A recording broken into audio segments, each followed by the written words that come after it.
আমাদের অস্তিত্ব নিয়ে প্রশ্ন তুলছে ওরা। এবং আজকের যে সমাবেশ, যে কনটেক্সটে আমরা আসলাম, এটা আমাদের মনে কোনো সন্দেহ জেগেছে বলে আপনাদের আহ্বান জানাই নাই। আমরা আহ্বান জানিয়েছি এই জন্য, অগাস্টের 5 তারিখে যে উত্তেজনা এবং যেই শক্তি নিয়ে যেই ঐক্যবদ্ধভাবে আমরা শত্রুর মোকাবেলা করেছি, আমাদের ছাত্র জনতা বুক পেতে দিয়েছিল, জীবন দিয়েছিল, সেই ঐক্যের কোথাও কোনো চির ধরে নাই, কোনো ফাটল ধরে নাই। সে কথাটা দুনিয়ার সামনে প্রকাশ করার জন্য এটা করেছি। আমরা কোনো দুর্বলতার থেকে এখানে আসি নাই।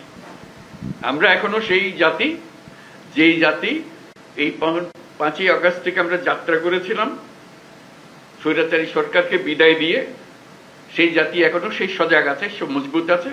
সে মজবুত জিনিসটা দুনিয়ার সামনে তুলে ধরা। তারা যেন মনে করছে যে এর মধ্যে ঠান্ডা হয়ে গেছে। ওটা ঠান্ডা আমরা হই নাই। আমরা সেই সতেজ। যখন আমরা দেখি পুলিশ বলে যে স্যার একটা মারি তো 4টা দাঁড়ায় যায়, এখনো 4টা না 40টা দাঁড়াবে। এবার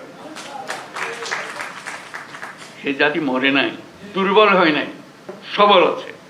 আপনাদেরকে আজকে উপস্থিতিটা শুধু সেটা জানানোর জন্য, আমাদের সবার মনে সেটা জাগিয়ে দেওয়া। এটা আমাদের থেকে ছিনিয়ে নেওয়ার কোনো অবকাশ, কোনো শক্তি নাই। যে যত ষড়যন্ত্র করুক, যত অপপ্রচার করুক, যত কিছুই করুক, আমাদের থেকে এটা ছিনিয়ে নিতে পারবে না। কারণ আমাদের রক্ত এখনো শুকায় নাই। আমাদের দেয়ালে দেয়ালে যে লেখাগুলো আছে আসা যাওয়ার পথে রোজ পড়েন, সেগুলো মুছে যায় না এখনো, দগদগ করছে এগুলো এখনো। সেটা আমাদের বুকেও দগদগ করছে। কাজে আমরা সেই শক্তিমান জাতি, আমরা লড়াই করব।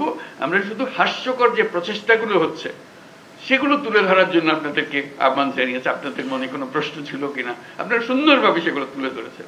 আমরা নানা মত, নানা পথ, এগুলো থাকবে, এটা যে কোনো জাতির মধ্যে থাকবে। কিন্তু এই বিষয়ে কোনো রকমের মতভেদ আমাদের নাই। যেভাবে আপনারা এই 5ই আগস্টের পর থেকে একত্র হয়ে চলেছেন, সেই একতা এখনো ঐক্য, সেই মজবুত ঐক্য রয়ে গেছে এবং থাকবে। সেটা আমরা জনগণকে জানিয়ে দিলাম আজকে। সবাইকে যেন জানি, সবার মনে আবার সন্দেহ আসছে কি হচ্ছে জানি না। এটা একত্র হয়ে বসাতে, এই ছবিটা শুধু যদি দেখে মানুষের মনে আবার বর্ষা জাগবে। আমরা তো করে যাইনি। আমরা তো এই জাতি এই মজবুত অবস্থাতে আমরা এখনো আছি। সেই মজবুত অবস্থাতে আমরা আছি এবং থাকবো।